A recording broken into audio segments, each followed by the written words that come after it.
이번 분석을 시작하기에 앞서 투자 판단의 최종 책임은 투자자 본인에게 있다는 점을 명확히 말씀드립니다. 저희는 단순 참고할 정보나 분석을 제공할 뿐 특정 종목이나 sek터에 대해 매수나 매도를 절대 추천하는 것이 아닙니다. 네, 오늘 저희가 함께 깊이 파헤쳐볼 이야기는 알토 뉴로사이언스, 티커 ANRO입니다. 이게 2025년 10월 20일이었죠. 하루 만에 주가가 무려 80% 이상, 80% 넘게 폭등하면서 시장을 정말 깜짝 놀라게 했습니다. 네, 맞습니다. 정말 엄청난 상승이었죠. 도대체 무슨 일이 있었던 걸까요? 뭐랄까 평범해 보였던 바이오테크 기업이 갑자기 이렇게 뜨거운 주목을 받게 된 배경. 여기는 분명히 뭔가 흥미로운 이야기가 숨어 있을 것 같은데요. 그렇죠. 여러 가지 요인들이 좀 복합적으로 작용한 결과라고 봐야겠죠. 네, 그래서 저희가 확보한 여러 자료들을 토대로 그 이면의 핵심 동력들, 이걸 하나씩 좀 파헤쳐 보려고 합니다. 핵심 신약 후보 물질의 잠재력도 있을 거고요. 네, ALTO 207이죠. 그리고 아주 영리해 보이는 자금 조달 소식, 또 신약 개발에서는 정말 중요한 미국 FDA와의 소통 문제까지 여러 조각들이 딱 맞춰지면서 이런 극적인 결과를 만들어낸 것 같습니다. 네, 그런 흐름으로 보입니다. 그래서 이번 시간에는요, 먼저 이 주가 급등의 직접적인 방화세, 그게 된 FDA와의 회의 결과, 그리고 5천만 달러 규모의 자금 조달 소식, 이게 왜 그냥 뉴스가 아닌지 그 의미부터 좀 짚어보고요. 네, 그게 중요하죠. 이어서 이 모든 이야기의 어떻게 보면 주인공이죠. 핵심 신약 후보 물질 ALTO 207. 이게 과연 어떤 가능성을 가지고 있고 또 어떤 시장을 뒤흔들 잠재력이 있는지 분석해 보겠습니다. 네, 좋습니다. 그리고 마지막으로는 알토 뉴로사이언스만의 좀 비장의 무기라고 할까요? 정밀 정신의학 플랫폼이라는 게 있던데 그 실체와 함께 투자 관점에서 반드시 고려해야 할 위험 요인들까지 좀 종합적으로 살펴보겠습니다. 네, 균형 있게 봐야 할 것 같습니다. 자, 그럼 이 흥미로운 퍼즐 조각들 한번 하나씩 맞춰볼까요? 네, 네, 말씀드린 대로 정말 극적인 하루였습니다. 2025년 10월 20일 80.92% 상승. 어마어마했죠? 이 폭등 뒤에는 크게 두 가지 촉매제가 있었다. 이렇게 볼 수 있겠는데요. 네, 그렇죠. 첫 번째가 바로 그 치료 저항성 우울증 TRD 신약 후보 물질이죠. 알토 207 개발과 관련해서 FDA와 아주 긍정적인 회의를 마쳤다. 그리고 이를 바탕으로 개발 속도를 확 끌어올리겠다. 이런 발표였고요. 네, 그게 아주 큰 호재였죠. 그리고 두 번째는 이 야심찬 계획을 뒷받침할 든든한 실탄, 5천만 달러 규모의 3호 유상증자를 성공적으로 마쳤다는 소식이었습니다. 네, 자금 확보 소식까지 더해진 거죠. 그럼 먼저 이 5천만 달러 유상증자 소식부터 좀 더 들여다보죠. 이게 단순히 돈이 들어왔다, 이거 이상의 의미가 있다고 아까 잠깐 언급하셨는데 왜 이게 그렇게 시장에서 중요하게 받아들여지는 건가요? 네, 맞습니다.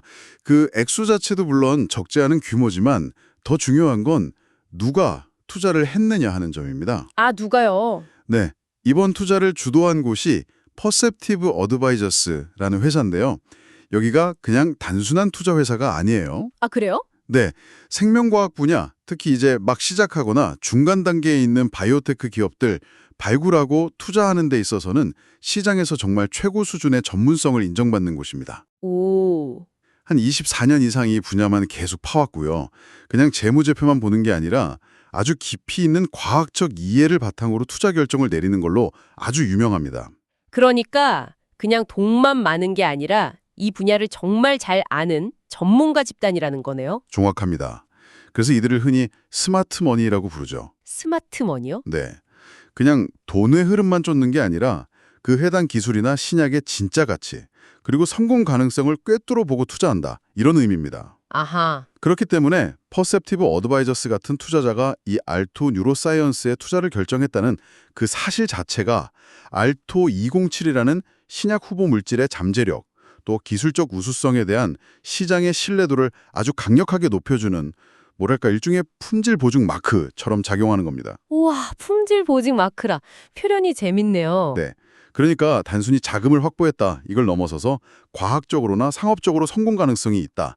이건 전문자 집단이 강력하게 지지한다. 이렇게 볼 수 있는 거죠. 아, 그러니까 단순 자금 수혈이 아니네요. 이 분야 최고 전문가들이 이 기술, 이 약 가능성 있어 보여 하고 딱 공인해 준 셈이군요. 이건 정말 큰 의미인데요. 네, 맞습니다.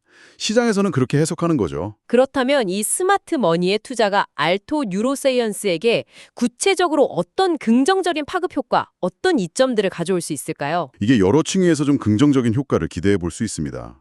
첫째는 가장 명확하고 직접적인 거죠. 역시 자금 확보를 통한 개발 가속화입니다. 그렇죠. 돈이 있어야 뭘 하죠. 네, 확보된 5천만 달러는 ALT-517의 핵심 임상 단계인 2B상, 이게 2026년 중반쯤 예정되어 있고 또 3상, 이건 2027년 초 예정인데 이 임상들을 더 빠르게 진행하는 데 투입될 예정입니다. 아, 시기를 앞당길 수 있다? 그렇죠. 아시다시피 신약 개발은 정말 시간과의 싸움이거든요. 임상 속도를 높여서 최종 신약 출시 시기를 앞당길 수 있다면 그 자체로 엄청난 경쟁력이 됩니다. 네, 맞는 말씀입니다. 둘째는 아까 말씀드린 그 신뢰의 인증 효과입니다. 아, 품절 보증 마크. 네, 퍼셉티브 어드바이저스 같은 이런 명망 있는 투자사가 참여했다는 건 다른 기관 투자자들이나 개인 투자자들에게도 굉장히 강력한 긍정적 신호를 줍니다. 아, 저런 똑똑한 투자자들도 믿고 투자하는 회사라면 뭔가 있겠구나, 이런 인식을 심어주는 거죠. 그렇죠. 약간 따라 투자 심리 같은 것도 생길 수 있겠네요. 네, 충분히 그럴 수 있습니다. 이게 향후에 알토가 추가적인 자금 조달을 시도하거나 아니면 다른 큰 제약사들하고 라이센스 아웃 계약을 맺는다든지 공동 개발 같은 파트너십을 맺으려고 할 때 훨씬 유리한 위치를 점하게 해줄 수 있습니다. 아, 다음 단계를 위한 발판이 될 수도 있겠군요. 네. 그리고 마지막으로 또 세 번째는 이 퍼셉티브 어드바이저스가 단순히 돈만 대주는 재무적 투자자를 넘어서는 역할도 할 수 있다는 겁니다. 어떤 역할이죠? 이들은 투자한 회사의 성공을 위해서 자신들이 가진 아주 광범위한 산업 네트워크나 깊은 전문성을 기꺼이 활용하는 그런 전략적 파트너로서의 역할도 수행할 수 있습니다. 오, 네, 그래서 알토 뉴로사이언스가 앞으로 겪게 될 여러 가지 도전 과제들 이런 걸 해결하는데 아주 든든한 조력자가 될 수도 있다는 거죠. 와, 그러니까 자금 확보해서 개발 속도 높이고 시장 신뢰도 올려서 다음 기회 만들고 심지어 전략적인 조언까지 얻을 수 있다니. 이야, 이거 정말 여러모로 긍정적인 소식임은 분명해 보입니다. 그렇죠. 여러 가지 함의가 있는 거죠. 하지만 뭐랄까, 바이오테크 투자는 늘 하이 리스크 하이 리턴이잖아요. 이런 밝은 면 뒤에 혹시 숨어 있을 수 있는 잠재적인 위험 요소나 좀 주의해야 할 점, 이런 것도 분명히 있겠죠. 네, 당연히 그렇습니다. 이게 장밋빛 전망에 가려서 간과해서는 안 되는 아주 중요한 점들이 있습니다. 가장 근본적인 건 알톤 뉴로사이언스가 여전히 수익 없이 연구개발 R&D에 막대한 자금을 투입하고 있는 임상 단계 기업이라는 사실이죠. 그렇죠. 아직 돈을 버는 회사는 아니니까요. 네. 아무리 5천만 달러를 조달했더라도 임상 시험에는 계속해서 큰 비용이 들어갑니다. 그렇기 때문에 현금 소진 속도가 예상보다 빠를 수 있어요. 만약에 임상 결과가 기대에 미치지 못하거나 개발 일정이 좀 지연된다거나 하면 추가적인 자금 조달 압박에 직면할 수 있습니다. 아, 돈이 또 필요할 수 있다. 그렇죠. 그리고 또 하나는 이번 유상증자는 기존 주주들의 지분율에 영향을 미치는 사모방식이었지만 앞으로 회사가 성장을 위해서 추가 자금을 조달해야 할 경우 새로운 주식을 발행하게 될 가능성이 있습니다. 아, 주식 수가 늘어나는 거요? 네. 그러면 이건 필연적으로 기존 주주들이 보유한 주식의 가치가 희석되는 그런 결과를 낳을 수 있습니다. 물론 성장을 위한 투자 과정에서 흔히 발생하는 일이긴 하지만 투자자 입장에서는 반드시 염두에 두어야 할 잠재적 위험 요인입니다. 알겠습니다. 그 스마트머니 유입이라는 좋은 기회도 있지만 임상 단계 기업 고유의 그 현금 소진 문제, 지분 희석 가능성 같은 위험 요인까지 자금 조달 측면을 아주 균형 있게 잘 짚어주셨네요. 네, 양쪽을 다 봐야죠. 자, 그럼 이제 이 귀한 자금들이 투입될 핵심 목표, 바로 엘토 207로 시선을 한번 옮겨보겠습니다. 도대체 이 신약 후보 물질이 뭐길래 이렇게 큰 기대를 모으고 있는 걸까요? 어떤 문제를 해결하려는 약이고 또 시장 상황은 어떤지 좀 알려주시죠. 네, 엘토 207은 치료 저항성 우울증, 영어로는 TRD, Treatment Resistant Depression이라고 하는데요. 이 TRD 환자들을 위한 신약 후보 물질입니다. TRD요, 치료 저항성. 이름부터 좀 어려워 보이는데요. 네, 말 그대로입니다. 현재 사용 가능한 항우울제를 2가지 이상, 충분한 기간 동안 또 적절한 용량으로 사용했음에도 불구하고 우울 증상이 기대만큼 좋아지지 않는 아주 좀 까다로운 상태를 의미합니다. 아, 기존 약이 잘 안 듣는 분들이군요. 그렇죠. 전 세계적으로 정말 수많은 우울증 환자들이 이 TRD 때문에 고통받고 있는데 아직까지 이분들을 위한 만족스러운 치료 옵션이 매우 부족한 실정입니다. 그래서 흔히 미충족 의료 수요, unmet medical needs가 아주 큰 영역으로 꼽히죠. 그렇군요. 정말 필요한 약이겠네요. 네. 그리고 이 시장의 성장 잠재력도 상당합니다. 자료를 보면 2022년에 약 17억 달러, 우리 돈으로 하면 한 2조 원 좀 넘는 규모였던 전 세계 TRD 치료제 시장이 연평균 10% 이상씩 성장해서 2030년에는 40억 달러, 한 5조 원 이상으로 훌쩍 넘을 것으로 예측되고 있습니다. 와, 시장이 엄청 크고 또 빠르게 성장하네요. 그렇죠. 이렇게 크고 빠르게 성장하는 시장에 L2-2072 뭔가 새로운 치료 대안으로 딱 자리 잡을 수 있다면 그 파급력은 정말 어마어마할 수 있겠죠. 네, 기존 치료법이 잘 안 듣는 환자들을 위한 약이고 시장 규모도 크고 성장성도 높다. 와, 정말 매력적인 타겟 시장이네요. 네, 그렇습니다. 그렇다면 이 L2-2072이 많이 가진 어떤 특별한 점, 뭐 경쟁 우위 이런 건 무엇일까요? 다른 약들하고는 뭐가 다른 건가요? L2-207의 가장 큰 특징은요, 그 구성하고 작용 방식의 독창성에 있습니다. 이게 사실 완전히 새로운 물질은 아니고요. 기존에 사용되던 두 가지 약물을 아주 영리하게 결합한 복합제입니다. 아, 복합제요. 기존 약들을 섞었다. 네. 하나는 원래 파킨슨병 치료제로 개발됐지만 항우울 효과도 있는 걸로 잘 알려진 프라미팩솔이라는 약이고요. 네. 다른 하나는 주로 항암 치료할 때 구역질이나 구토를 억제하는 데 사용하는 온단세트론이라는 약입니다. 파킨슨병 약이랑 구토 억제제요? 좀 의외의 조합인데요. 왜 이 두 가지를 섞은 건가요? 뭔가 시너지 효과를 노린 건가요? 네, 정확합니다. 이게 아주 흥미로운 발상인데요.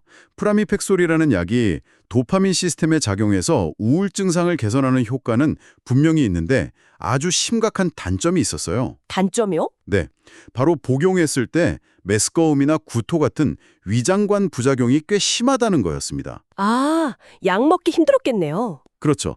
이 부작용 때문에 환자들이 충분히 높은 용량, 그러니까 충분한 치료 효과를 낼 수 있는 용량까지 약을 들리기가 어려웠습니다. 아하. 그런데 알토 뉴로사이언스가 여기에 딱 구역질 억제 효과가 뛰어난 온단세트론을 붙여버린 겁니다. 와.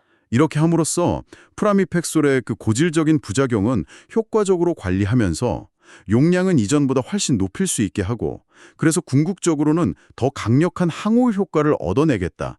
이런 아주 스마트한 전략인 거죠. 이야, 이거 정말 기발한데요.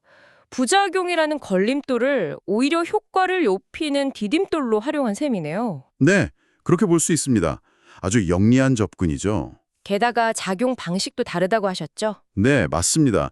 작용 기전 측면에서도 차별점이 있습니다. 현재 널리 사용되는 대부분의 항우울제, SSRI나 SNRI 같은 것들이요. 주로 세로토닌이나 노르에피네프린 같은 소위 모노아민 계열 신경 전달 물질 시스템에 초점을 맞추고 있거든요. 네, 그렇죠. 그런데 프라미팩솔은 도파민 시스템을 조절합니다. 즉, 기존 약물들하고는 다른 경로를 통해서 우울증에 접근하는 새로운 방식이라는 점도 주목할 만합니다. 아, 다른 길로 가는군요. 네, 그래서 기존 약에 반응하지 않던 TRD 환자들에게는 이게 새로운 희망이 될 수 있는 이유 중 하나죠. 와, 듣고 보니 정말 기대가 되는데요? 그렇다면 실제 임상시험에서는 이 전략이 얼마나 효과를 보였는지 궁금합니다. 데이터가 좀 나왔나요? 네, 앞서 진행된 소규모 2회 이상 임상시험 결과가 상당히 고무적이었습니다. 그래요? 네, ALTO-207을 투여받은 환자 그룹이 가짜 약, 즉 위약을 투여받은 그룹하고 비교했을 때 우울증의 심각도를 평가하는 가장 중요한 지표인 몽고메리 아스버그 우울증 평가 척도 MAADRS 점수라고 하는데요. 이 점수가 통계적으로 유의미하게, 그러니까 우연이라고 보기 어려울 정도로 뚜렷하게 개선되는 결과를 보였습니다. 와, 효과가 입증됐군요. 네, 임상시험에서 설정했던 1차 목표, 2차 목표를 모두 성공적으로 달성한 거죠. 오. 특히 좀 인상 깊었던 부분은 내약성입니다. 그러니까 환자들이 약을 얼마나 잘 견뎌냈는지에 대한 결과인데요. 아, 그 부작용 문제요? 그렇죠. 아까 말씀드린 그 부작용 문제에도 불구하고 환자들이 하루 평균 4.1mg이라는 프라맥팩솔로스는 상당히 높은 용량까지도 심각한 부작용 없이 잘 복용했다는 점이 확인됐습니다. 이야, 온단세트론하고 같이 쓴 전략이 먹혔네요. 네, 실제로 효과가 있었다는 강력한 증거죠. 바로 이 긍정적인 데이터가 FDA와의 성공적인 회의를 이끌어내고 또 개발 속도를 과감하게 높이기로 결정하게 만든 핵심 동력이 된 것입니다. 초기 결과가 좋았다는 건 정말 중요한 소식이네요. 하지만 아무리 약이 좋아도 아까 말씀하신 것처럼 TRD 시장, 이게 성장 가능성이 큰 만큼 경쟁도 정말 만만치 않을 것 같습니다. 현재 시장에는 어떤 경쟁자들이 있고 ALTO-207은 좀 어떤 도전에 직면해 있다고 봐야 할까요? 네, 정확히 보셨습니다. 경쟁 환경은 그야말로 격전지라고 할 수 있습니다. 격전지요? 네, 이미 시장에는 얀센의 비강 분무형 에스케타민 제제인 스프라바토라는 약이 있고요. 또 오츠카하고 룬드백이 공동 개발한 경고용 약물 렉설티, 성분명은 브렉스피프라졸인데요. 이런 약물들이 TRD 적응증으로 FDA 승인을 받고 이미 처방되고 있습니다. 이미 경쟁력들이 있군요. 네, 이들은 이미 시장에서 어느 정도 자리를 잡고 있죠. 게다가 여기서 끝이 아닙니다. 최근에는 더욱 혁신적인 방식의 치료법 개발 경쟁이 아주 치열하게 벌어지고 있습니다. 더 새로운 것들이요? 네, 예를 들어서 매직 머쉬룸의 성분으로 알려진 실로시빈 같은 환각제를 이용한 우울증 치료법 연구가 굉장히 활발하게 진행 중이고요. 또 뇌의 글루타메이트 신경 전달 시스템을 조절하는 그런 새로운 기전의 약물들도 다수 임상 개발 단계에 있습니다. 와, 정말 다양하네요. 그렇죠. 따라서 AL2-207이 이처럼 강력한 기존 경쟁자들 그리고 혁신적인 신규 주자들 사이에서 성공적으로 살아남고 시장을 확보하기 위해서는 앞으로 진행될 더 큰 규모의 2비상 그리고 3상 임상시험에서 그냥 단순히 효과가 있다. 이 수준을 넘어서야 합니다. 넘어서야 한다. 네. 기존 치료법 대비 얼마나 더 뛰어나고 또 얼마나 더 안전한가 이걸 명확하게 입증해야 하는 아주 중대한 과제를 안고 있습니다. 알겠습니다. 혁신적인 아이디어, 긍정적인 초기 데이터에도 불구하고 이 치열한 경쟁이라는 현실적인 장벽을 넘어야 하는군요. 신약의 잠재력과 시장 상황, 그리고 경쟁 구도까지 잘 정리해 주셨습니다. 네. 그럼 이제 다시 그 주가 폭등의 또 다른 핵심 축이었죠. FDA와의 성공적인 회의 이야기로 돌아가 보죠. 이게 임상 데이터만큼이나 중요하다고 하셨는데 구체적으로 어떤 의미가 있는 건가요? 왜 그렇게 중요한가요? 바이오테크 기업에게 FDA와의 관계는 그야말로 생명줄과도 같습니다. 생명줄이요? 네. 신약 개발의 모든 과정, 그러니까 어떤 방식으로 임상시험을 설계할 건지, 어떤 기준으로 약효를 평가할 건지, 그리고 최종적으로 허가를 받을 수 있을지 없을지까지 모든 것이 FDA와의 긴밀한 소통과 협의를 통해서 결정되기 때문입니다. 아, 모든 단계에 관여하는군요. 그렇죠. 따라서 알토칠이 FDA와의 회의를 성공적, 석세스풀이었다고 발표했다는 것은 그냥 단순히 미팅 잘 마쳤다 이런 의미를 넘어섭니다. 네. 이건 ALTO-207의 임상개발 계획 그리고 향후 상업화로 나아가는 그 경로에 대해서 규제당국인 FDA로부터 일종의 긍정적인 가이드라인 또는 청신호를 받았다. 이렇게 해석할 수 있는 아주 강력한 시그널입니다. 개발 과정에 존재했던 상당한 불확실성이 크게 해소되었다. 이런 뜻이죠? 아, 불확실성이 줄었다는 게 핵심이군요. 네, 그게 가장 중요합니다. 물론 회의에서 정확히 어떤 이야기가 오갔는지 세부 내용은 공개되지 않았습니다. 그렇죠. 보통 공개 안 하죠. 네, 하지만 회의 직후에 알토 뉴로사이언스가 보여준 그 발빠른 행보들을 보면 그 중요성을 충분히 짐작할 수 있습니다. 어떤 행보요? 회사는 즉시 다음 단계인 2비상 임상시험을 그냥 단순한 탐색적 연구가 아니라 신약 허가의 직접적인 근거가 될 수 있는 중추적 임상, 피보털 스터디로 설계하겠다고 발표했습니다. 아, 바로 허가 신격으로 이어질 수 있는 임상으로요? 네, 그렇죠. 동시에 3상 임상시험 계획까지 구체화했고 또 이를 뒷받침하기 위해서 대규모 자금 조달까지 성공시켰죠. 이런 일련의 움직임들은 FDA로부터 임상시험 디자인의 적절성이라든지 평가지표 설정의 타당성, 그리고 전반적인 개발 로드맵에 대해서 상당히 긍정적이고 구체적인 피드백을 받았기 때문에 가능하다고 보는 것이 합리적입니다. 와, FDA가 OK 사인을 준 거나 마찬가지네요. 그렇게 해석할 여지가 충분한 거죠.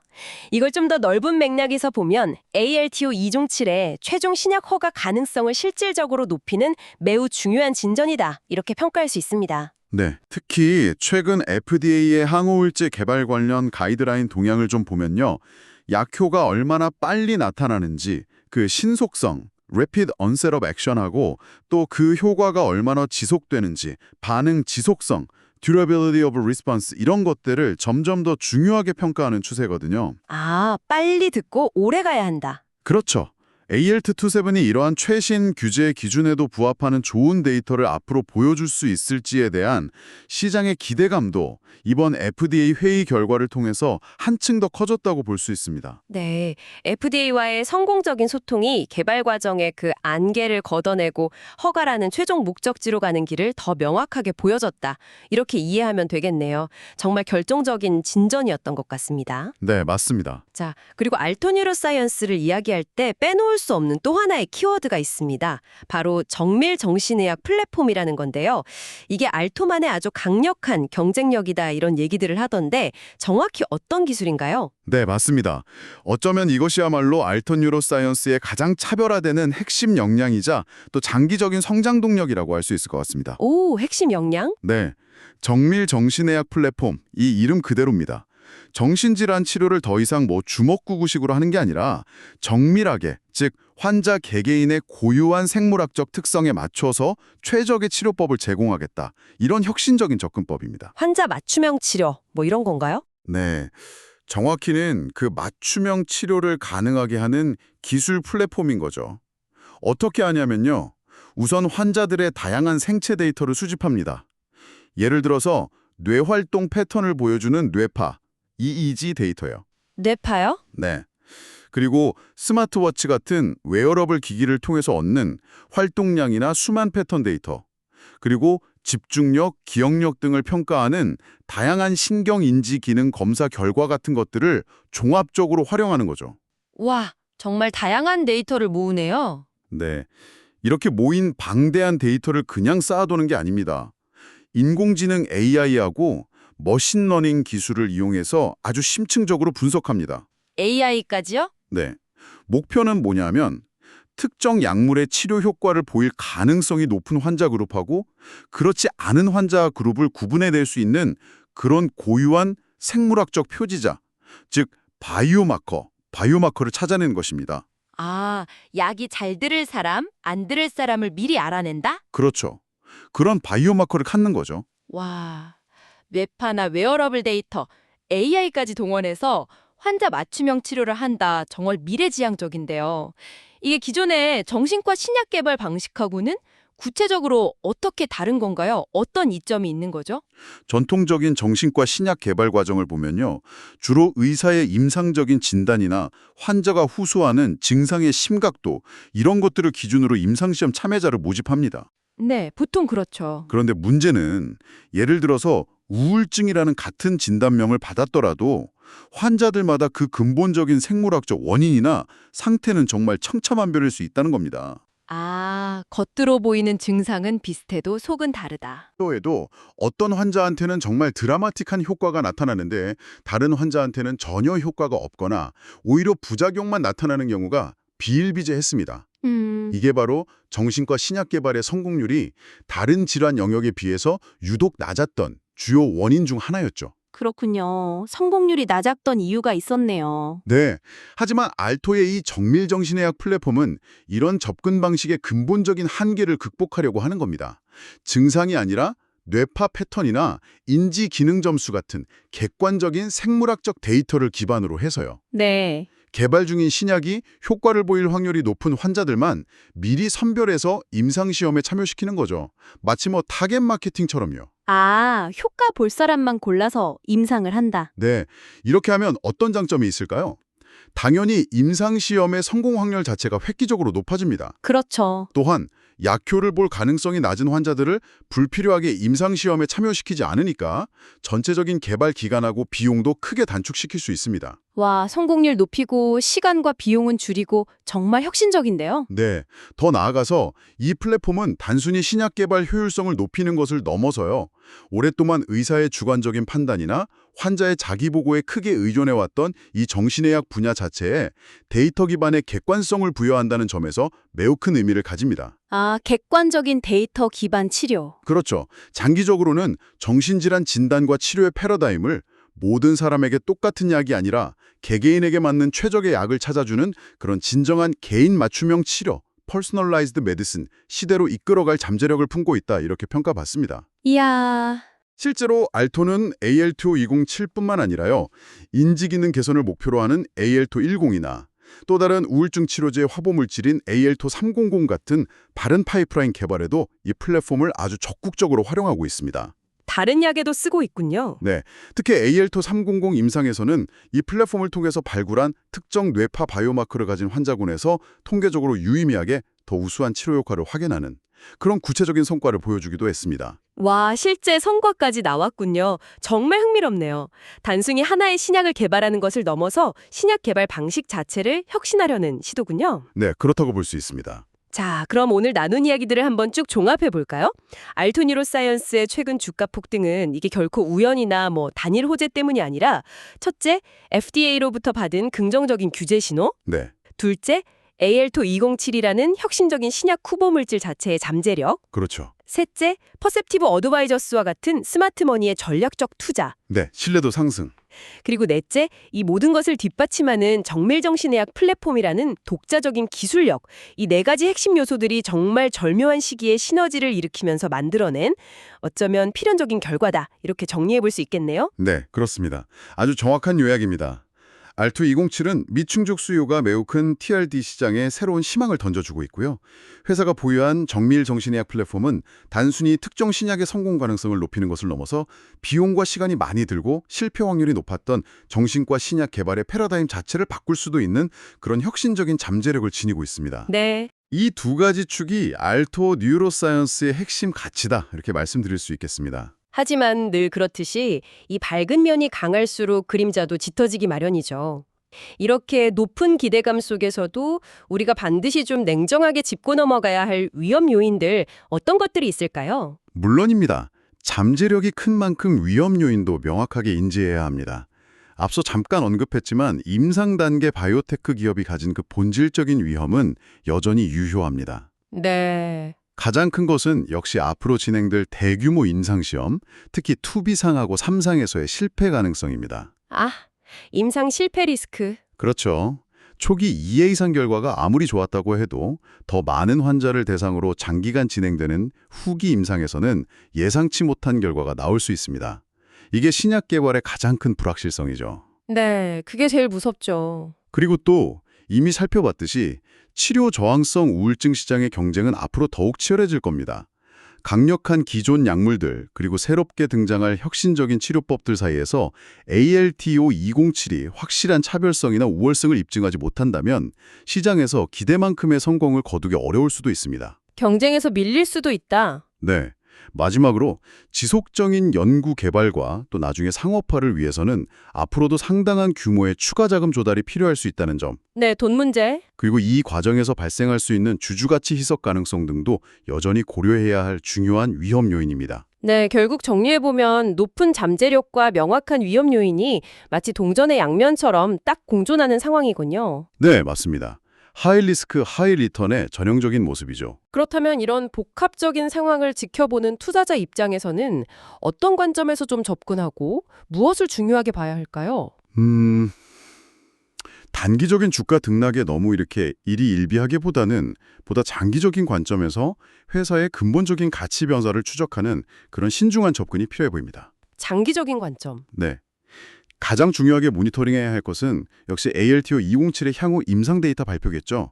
특히 신약 허가에 결정적인 영향을 미칠 이상 임상 결과, 이게 중요할 겁니다. 아, 이비상 결과 발표 시점. 네, 이 결과가 초기 데이터만큼 긍정적으로 나올지 여부가 단기적으로 가장 큰 변곡점이 될 가능성이 높습니다. 네. 더불어서 알토의 핵심 경쟁력인 그 정밀 정신의학 플랫폼 기술이 실제로 임상 성공률을 높이고 개발 효율성을 개선하는 데 얼마나 효과적으로 기여하는지 보여주는 구체적인 증거들, 이런 것들을 지속적으로 확인해야 합니다. 플랫폼의 실효성 검증이군요. 그렇죠. 그리고 경쟁 약물들의 개발 동향이나 시장 환경 변화에도 항상 주의를 기울여야 하고요. 결론적으로 알토 뉴로사이언스는 분명 매력적인 성장 스토리를 가진 회사지만 그 이면에는 바이오테크 투자의 본질적인 위험 또한 안고 있다는 점을 좀 균형 있게 인식하는 것, 이게 현명한 판단의 출발점이 될 것입니다. 네, 오늘 알토 뉴로사이언스라는 이 흥미로운 기업에 대해서 정말 깊이 있고 또 다각적으로 분석해 주셨습니다. 주가 급등의 배경부터 핵심 기술의 잠재력, 또 시장 기회와 위험 요인까지 아마 청취자분들이 궁금해하실 만한 내용들을 정말 속 시원히 풀어주신 것 같습니다. 네, 도움이 되셨으면 좋겠습니다. 마지막으로 이 모든 내용을 바탕으로 청취자분들이 스스로 한 번 더 곱씹어 볼 만한 질문 이런 거 하나 던져주시면서 마무리하면 어떨까요? 네, 좋습니다. 오늘 나눈 이야기들을 통해 우리는 좀 중요한 질문 앞에 서게 되는 것 같습니다. 알토 뉴로사이언스는 과연 정밀 정신의학이라는 그들이 내건 이 혁신적인 약속을 현실로 온전히 구현해낼 수 있을까요? 네. 그래서 정말 복잡하고 치료하기 어려웠던 정신건강 문제 해결에 진정한 선구자로 우뚝 설 수 있을까요? 아니면 수많은 유망 바이오테크 기업들이 그랬듯이 개발 과정에 예상치 못한 난관이나 치열한 시장 경쟁이 나는 그 높은 현실의 벽 앞에서 결국 좌절하게 될까요? 성공이냐 좌절이냐. 아마도 앞으로 이 회사가 보여줄 하나하나의 발걸음들이 바로 이 질문에 대한 답을 우리에게 들려줄 것입니다. 다시 한번 말씀드리지만 투자 판단의 최종 책임은 투자자 본인에게 있다는 점을 명확히 말씀드립니다. 저희는 단순 참고할 정보나 분석을 제공할 뿐 특정 종목이나 섹터에 대해 매수나 매도를 절대 추천하는 것이 아닙니다. 항상 여러분의 성공 투자를 기원합니다. 내용이 좋으셨다면 구독, 좋아요 부탁합니다.